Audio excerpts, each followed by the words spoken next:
इस राज्य में अगर कोई व्यक्ति किसी की आत्मा बिहार में बेहतर विकल्प के लिए सबसे ज्यादा बिहार की स्थिति से जो सबसे ज्यादा चिंतित होगी, बिहार में जो बेहतर विकल्प की परिकल्पना या चाहत रखने वाले जो लोग हैं उसमें श्री बाबू सबसे ऊपर होंगे।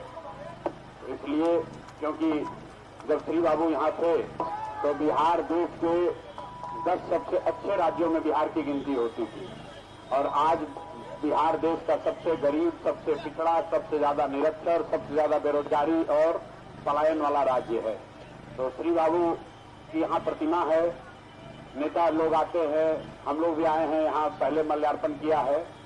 उससे नहीं होगा, श्री बाबू की को असली श्रद्धांजलि तब होगी जब बिहार के लोग बिहार की स्थिति को सुधारने के लिए अपने जाति, धर्म, नाली गली 500 रुपया का लालच छोड़कर हिंदू मुसलमान न बनकर अपने बिहार के बेहतरी के लिए, अपने बच्चों के लिए, अपने बच्चों के पढ़ाई रोजगार के लिए वोट देंगे।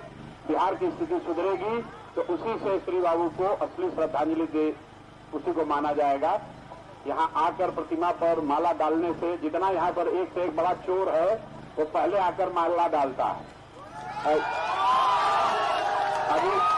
अभी हमको कोई बताया कि यहाँ एक पुराने नेता है, नीतीश कुमार सरकार का सबसे भ्रष्ट मंत्री। कौन है? नीतीश कुमार सरकार का सबसे भ्रष्ट मंत्री अशोक चौधरी। आपको हम डरते नहीं हैं, हमको सर्वदलीय नेता है ये। अशोक चौधरी सर्वदलीय नेता हैं, अपने हैं जदयू में, बाबूजी थे कांग्रेस में, बेटी है लोजपा में, समाज है भाजपा में और पीछे से आरजेडी में भी डील किया होगा। तो सर्वदलीय नेता है और 200 करोड़ रुपया का संपत्ति खरीदा। प्रेस कॉन्फ्रेंस किए तो हमको धमकी दिया कि हम मानहानि का मुकदमा कर देंगे। अब 10 दिन के बाद डर के मारे कह रहा है कि ना अब मुकदमा नहीं करेंगे, अब जनता की अदालत में जाएंगे। तो जनता की अदालत में भाई साहब आए हैं बरबीघा में और अभी हम घुसे हैं तो लोग कह रहा भैया बहुत पैसा बांट रहा है। अब बताइए 500,000 करोड़ रुपया लूटा है बिहार से, तो आके यहाँ पर कुछ चेंज खुदरा बांट रहा है पब्लिक को बेवकूफ बनाने के लिए। तो सब भैया जो पैसा बांट रहा है, जिसको जिसको पैसा मिले पैसा पहले लेना है सबको। पैसा लेना है, हम ही लोग का लूटा हुआ है।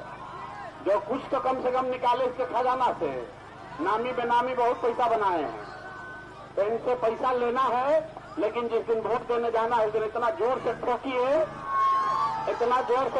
कि अब एगो फर्जी डिग्री लगा के प्रोफेसर बने हैं। पैसा लेना है, हम ही लोग का लूटा हुआ है। जो कुछ तो कम से कम निकाले इसके खजाना से, नामी बेनामी बहुत पैसा बनाए हैं, तो इनसे पैसा लेना है। लेकिन जिस दिन वोट देने जाना है उस दिन इतना जोर से ठोकिए कि अब एगो फर्जी डिग्री लगा के प्रोफेसर बने हैं 60 साल की उम्र में। तब इनको हम लोग विधायकी से मुक्त कर दिया जाए कि अब कॉलेज में जाकर ही पढ़ाना शुरू करें। तो बेकार बिहार सरकार से सैलरी भी ले रहे हैं। बिहार का युवा बेरोजगार है, ये भाई साहब एमएलए भी है, मंत्री भी है और प्रोफेसर भी रहेंगे। यही कब परीक्षा दिए पता नहीं चला है। 57 साल की उम्र में पटना यूनिवर्सिटी में प्रोफेसर हो गए। तब इनको एक काम से मुक्त कर दीजिए, आप लोग विधायकी से मुक्त कीजिए ताकि जाकर कम से कम पटना यूनिवर्सिटी में पढ़ाए। सब लोग तैयार है ना भाई? सर्वदलीय नेता अशोक चौधरी का इंतजाम यहाँ होना चाहिए ना? जोर से जरा बोलो भाई, होना चाहिए कि नहीं होना चाहिए?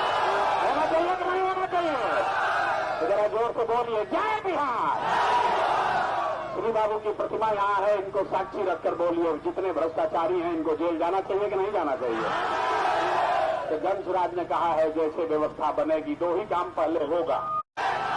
और जो 100 कोई लड़का 10-12 हजार रुपए की मजदूरी के लिए बिहार से बाहर, जोर से बोलो बिहार से बाहर। और जो 100 सबसे भ्रष्ट नेता और मंत्री हैं इनको कहाँ होना चाहिए? जेल में होना चाहिए ना? होना चाहिए ना? तभी हम लोग आके फिर से श्री बाबू को प्रतिमा को माला चढ़ाएंगे।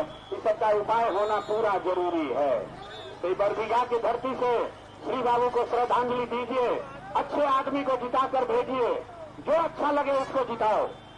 हम कैंडिडेट के लिए, पार्टी के लिए वोट नहीं मांगते हैं। जो सबसे स्वच्छ छवि का अच्छा आदमी खड़ा है उसको जिताइए। गलत आदमी नहीं जीतना चाहिए। जनसुराज जीते या न जीते, अच्छा आदमी जीतना चाहिए, बिहार का आदमी जीतना चाहिए। सब लोग सहमत है ना भाई? किसी भी दल का जो सबसे अच्छा आदमी है उसको वोट दीजिए। अगर जनसुराज का प्रत्याशी गलत है तो उसको भी हराइए। देश में कोई नेता ये कह नहीं सकता है। अगर जनसुराज से अच्छा प्रत्याशी है उसको वोट दीजिए। याद रखिए, जनसुराज जीते या न जीते, बिहार जीतना चाहिए, आपका भविष्य जीतना चाहिए, आपके बच्चे जीतने चाहिए। और वो तब होगा जब अच्छा आदमी जीत कर जाएगा बरबीघा से। सब लोग शाम से बहुत मिलता है तो आप लोग के जिम्मे कुछ वसूल लीजिए। आप लोग सबको मिलकर वसूलिए। कितना? सुनिए, अशोक चौधरी ने कहा है 200 प्लस सीट जीतेंगे। उनको 200 से नीचे इसको आदमी को समझे में नहीं आता है। संपत्ति का भी घोटाला किया तो 200 करोड़ का संपत्ति खरीदा है। तो बिहार की गरीब जनता खाने के लिए तरस रही है। 10,000 के लिए बच्चा सब जाके बाहर मजदूरी कर रहा है। पटना अकेले में 200 करोड़ का संपत्ति खरीदा है। बताइए, कह रहा है 200 सीट जीतेंगे। बिहार की जनता इतना बुर्बक है? शाम चुपचाप पैसा लेना है और जाके नीचे बदलाव का बटन दबाना है। बिहार में बदलाव होना चाहिए कि नहीं होना चाहिए? होना चाहिए ना भाई। तो बस तय हो गया, फिर क्या?